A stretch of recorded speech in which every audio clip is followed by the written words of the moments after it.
Salam, peace be upon you. My name is Mohammed Layiq Sediqi, the father of Holophase. Remember the language we are learning together.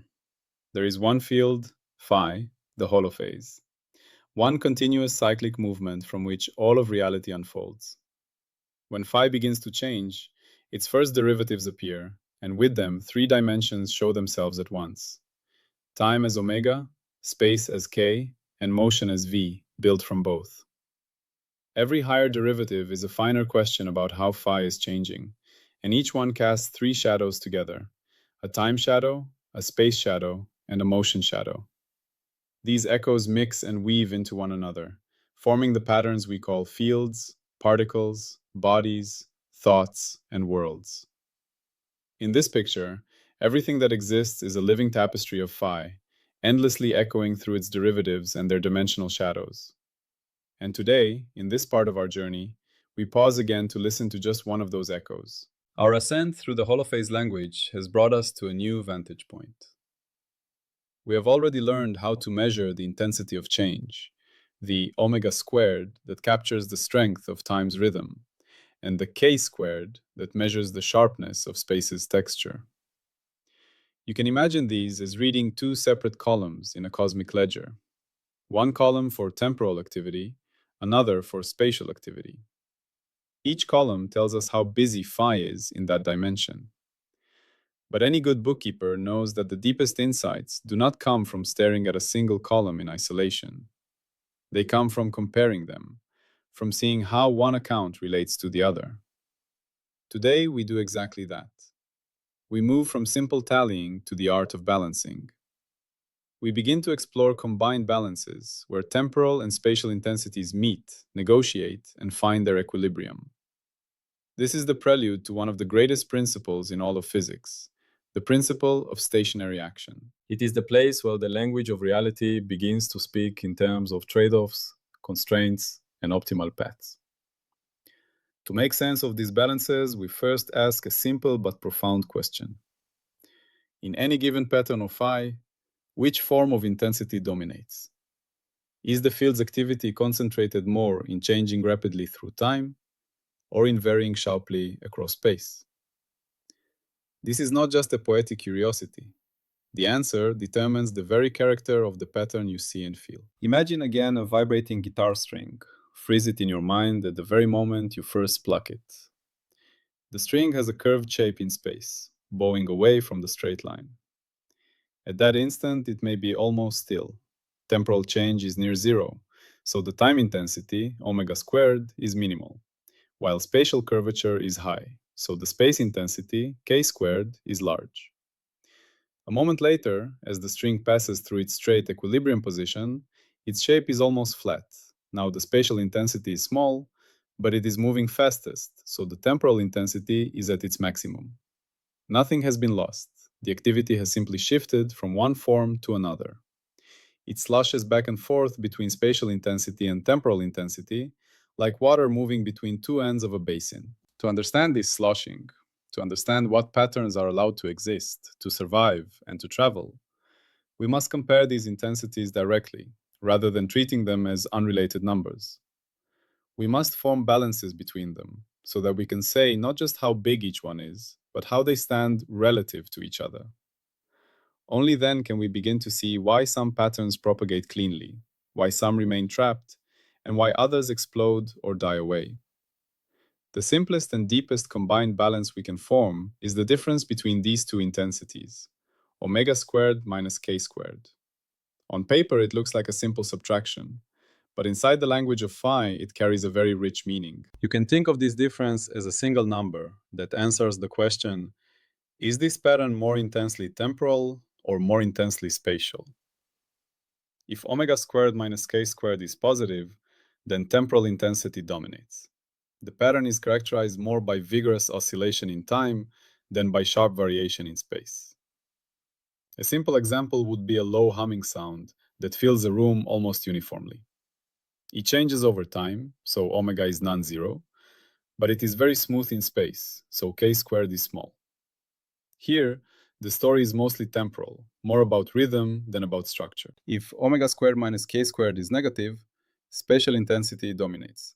The pattern is characterized more by intricate spatial structure than by rapid temporal change. Think of a frozen, intricate ice crystal.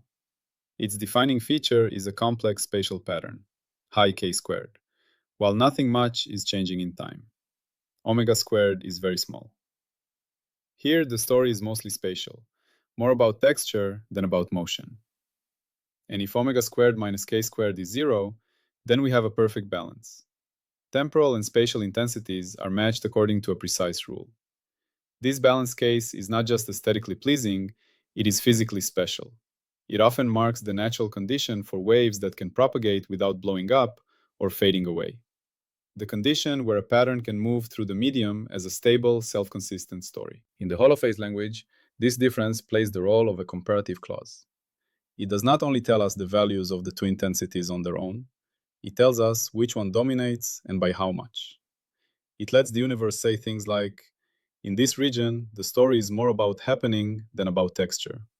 Or, here, the structure matters more than the change. It is part of the grammar of emphasis between the two primary shadows of time and space. Scientifically, this particular combination is not chosen at random. For waves in many simple, homogeneous media, like light in vacuum or sound in air, the dispersion grammar, the rule that links omega and k, demands something like omega squared minus c squared times k squared equals 0, where c is a constant, the wave speed in that medium. This equation is a balance statement. For a wave to exist and propagate in that medium, its temporal and spatial intensities must be matched in exactly this way. The constant c is the conversion factor between the ticking of clocks and the spacing of rulers in that medium. It is the slope of the trade-off between time and space. But the difference, omega squared minus k squared, is just the beginning of the story. The holophase language has an entire vocabulary of ways to combine intensity measures, and each combination reveals a different nuance in how phi distributes its activity. One important family of combinations are weighted sums, a constant times omega squared plus another constant times k squared. You can think of these as total cost functions that blend the two intensities with different weights. In one medium, being busy in time might be twice as costly as being sharp in space. In another medium, the opposite might hold. These weighted sums are often what conventional physics calls energy densities or Hamiltonians, tallies that are conserved in a closed system. In our language, there are specific weighted balances of temporal activity and spatial activity that remain constant as the pattern evolves, a fixed budget that the pattern must respect. Another especially important combination is the Lagrangian type balance, typically something like temporal intensity minus spatial intensity, or a weighted version of that. This is more than just a tally to be added up. It is a kind of local cost function that is integrated over space and time and then used to determine which histories are allowed. When you integrate such a balance over a whole region of spacetime, you get a quantity called the action. The remarkable fact, discovered and rediscovered by physicists in many different guises, is that the actual motion of systems, the paths they really take, are those that make this integrated cost stationary. From all the possible ways the universe could have moved, it chooses those paths that optimize this particular trade-off between temporal and spatial intensity. That is the heart of the principle of stationary action, which we will explore more fully in the next stage of our journey. In linguistic terms, weighted sums are like rules for counting. They tell you how to tally the intensity of a configuration. Difference type combinations are like rules for choosing. They serve as criteria by which the universe selects which patterns, which trajectories, which stories actually unfold. One is more like a noun, this total amount, and the other is more like a verb. This is how the system evolves. These balances are not just abstract formulas. They show up directly in how things look and feel in time, in space, and in motion. In that these balances govern the rhythm of exchange between different forms of intensity. Consider again a simple oscillator, like a mass on a spring. There is a weighted sum that stays constant, a combination of terms related to how fast it is moving, which is a temporal intensity, and how far it is displaced from equilibrium, which is a spatial intensity. As the system moves, these terms trade off. When the mass is at the endpoints, displacement is large and speed is zero. When it passes through equilibrium, speed is largest and displacement is small. The balance determines the rhythm of this exchange. Trying to violate this balance, for example, demanding that the mass be both maximally displaced and maximally fast at the same time in a closed ideal system, would mean stepping outside the allowed grammar of motion, in that these balances dictate what patterns are allowed and how they can be confined. Take a wave trapped in a box, like air in a pipe or light in an optical cavity. The boundaries enforce certain spatial forms, certain allowed k values, and therefore certain intensity patterns in space. The dispersion balance equation then tells you exactly which temporal frequencies can accompany those spatial patterns. Only certain combinations of omega and k satisfy the balance and therefore correspond to real standing waves. This is why only particular notes fit cleanly into a given instrument or cavity. The balance ties spatial shape to temporal rhythm. In the fundamental balance, omega squared minus c squared k squared equals 0 directly controls the speed of propagation. Rearranging it tells you that omega divided by the magnitude of k is equal to c, the speed of the wave. That ratio of temporal frequency to spatial wave number is determined by the balance, not by arbitrary choice. In more complex media, omega depends on k in more intricate ways, and the balances become more elaborate. But in every case, the motion we observe, the speed and spreading of wave packets, is shaped by the underlying trade-off encoded in these combined balances. Within the holophase language tree, these combined balances sit at the heart of what we might call quadratic semantics. You can picture this node as the crucible where raw intensities are melted together and forged into the laws of motion. They are built directly on top of the simpler intensity measures. Those measures tell us how much is going on. Combined balances go a step further and ask, given these intensities, what patterns are allowed and which ones are preferred? They are the first truly relational concept in this realm. They do not just measure, they compare and constrain. This node is the essential precursor to the highest levels of the tower, the principle of stationary action and the equations of motion that flow from it. The balances we are exploring here, especially forms like temporal intensity minus spatial intensity and their weighted variance, are precisely the ingredients that go into the action.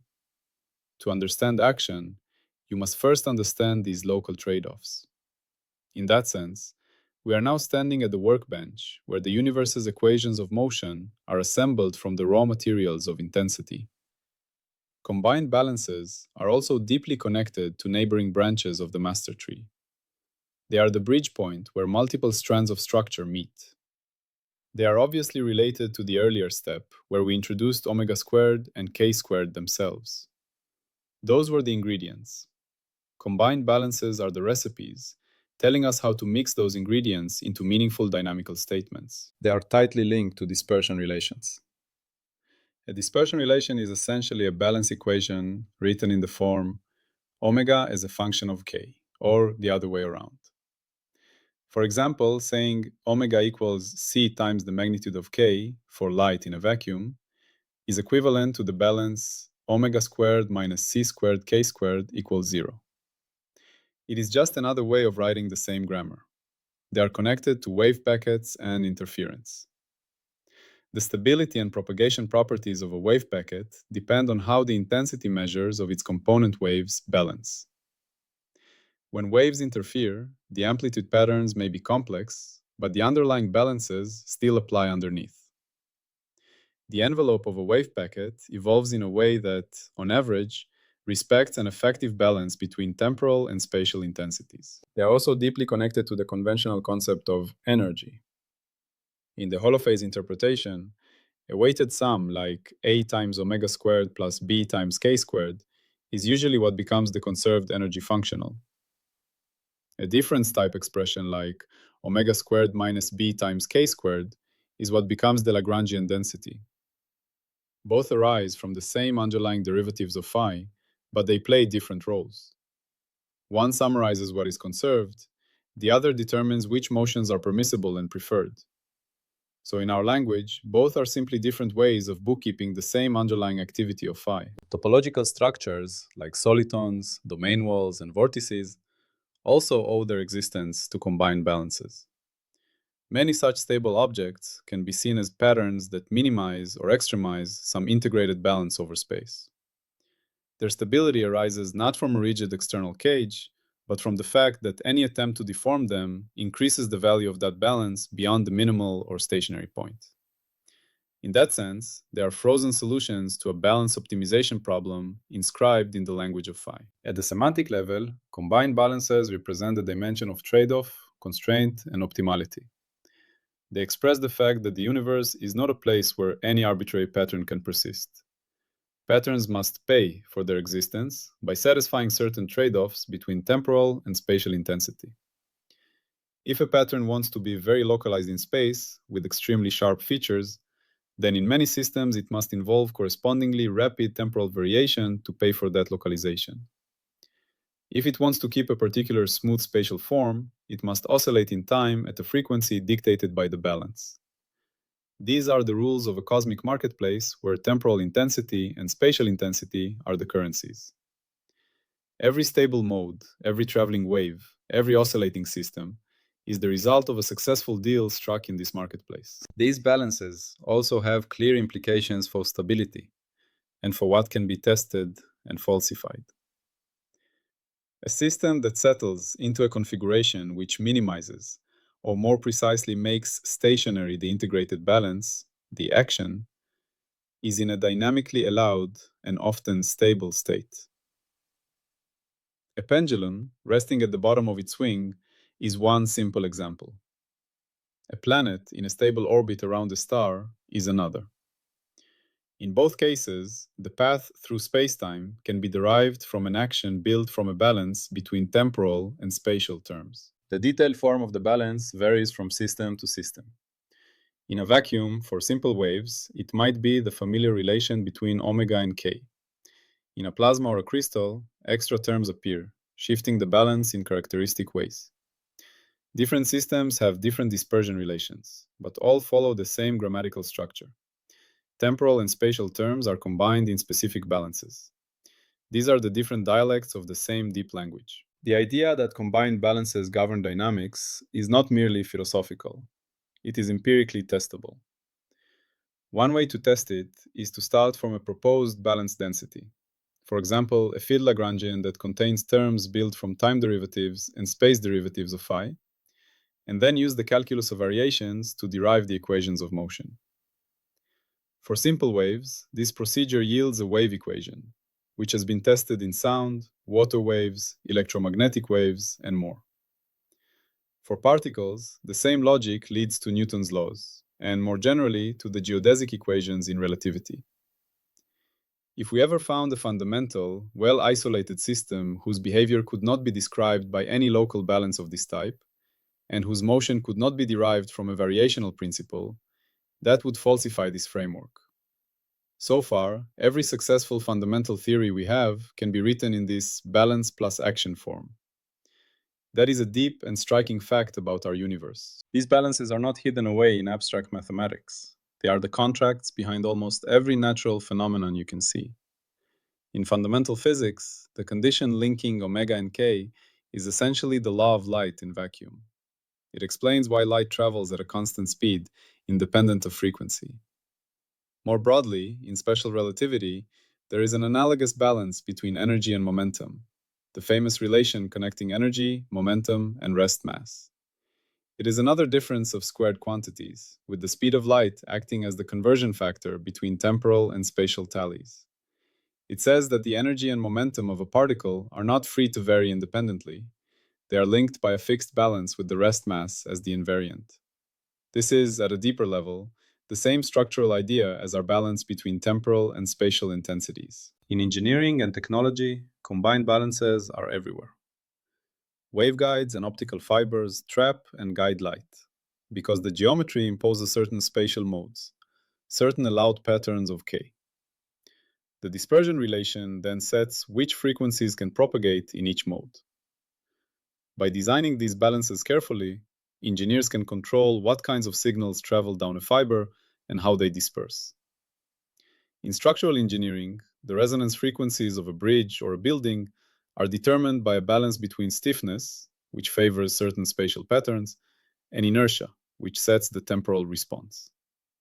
If external forces such as wind or traffic drive the structure at these balanced frequencies, large oscillations can develop, sometimes catastrophically. In chemistry and molecular physics, the vibrational modes of molecules arise from balances between how far atoms are displaced and how fast they move. The allowed vibrational frequencies are quantized versions of these balance conditions. In biology, neural signal propagation speed along an axon is controlled by a balance between membrane capacitance, a kind of temporal inertia, and membrane resistance and geometry, a kind of spatial leakage. Changing this balance, for instance by stripping away myelin, slows signal propagation and disrupts function. The idea of balancing two competing intensities is not limited to physics and biology.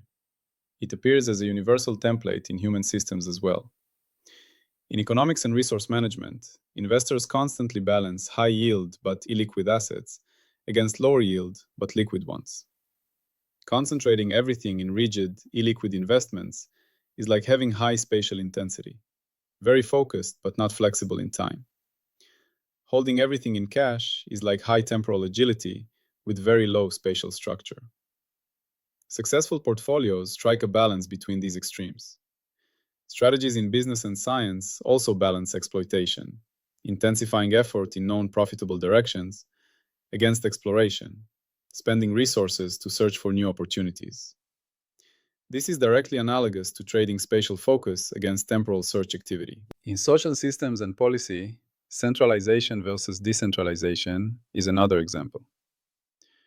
A highly centralized system concentrates power and control in a few places, a kind of high spatial intensity. But that can reduce adaptability and responsiveness, the temporal intensity of response. A highly decentralized system does the opposite.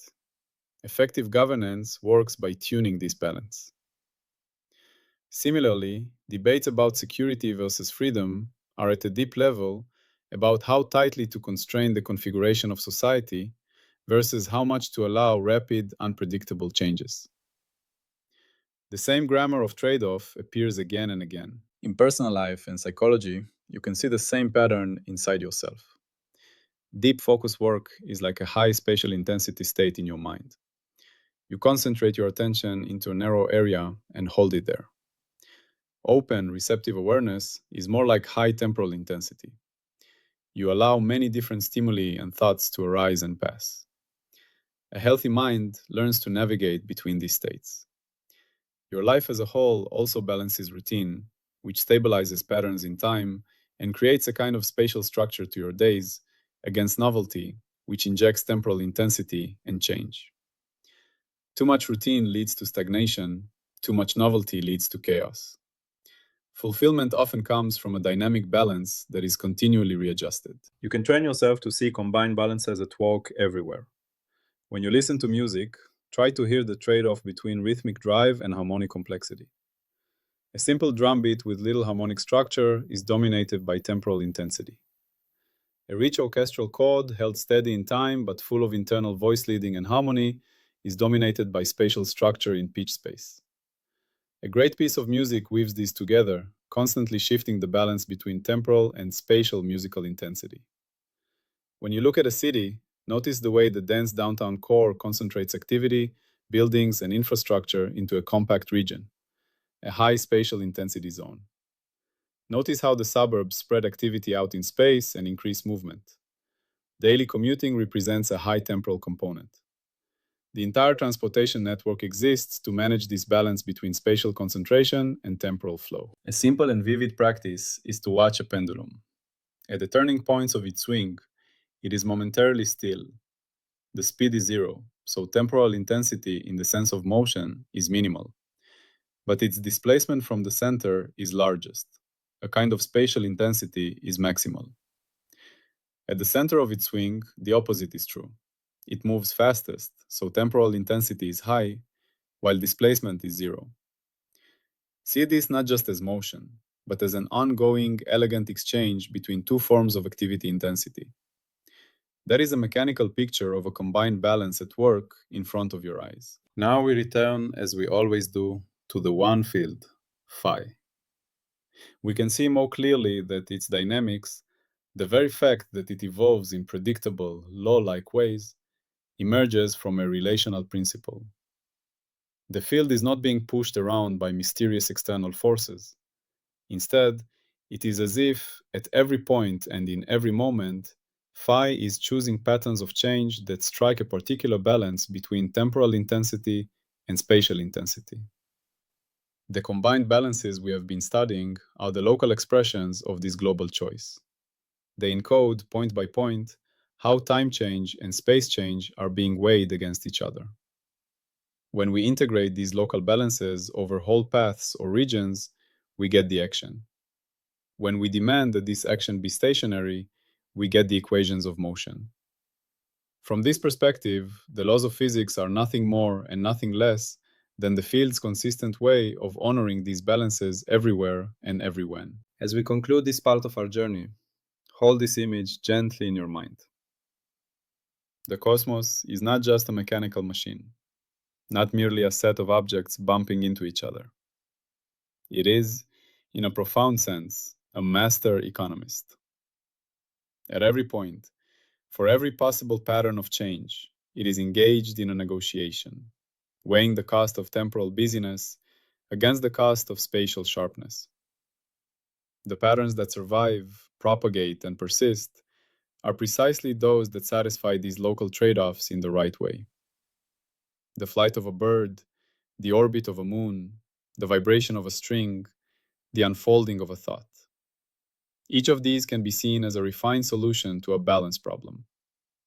Each is a sentence in the language of phi that is both efficient and expressive, shaped by the requirement to satisfy combined balances. You yourself are such a solution. Your body, your brain, and your experiences are all the outcomes of countless balances between different forms of activity, between stability and change, between focus and flexibility, between structure and flow. You are not separate from this economic principle. You are one of its most intricate and conscious expressions. We now stand at the threshold of the principle that encapsulates this entire idea in a single powerful rule.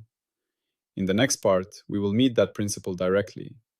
The principle of stationary action, the crown of this tower of balances. Salam and peace be upon you.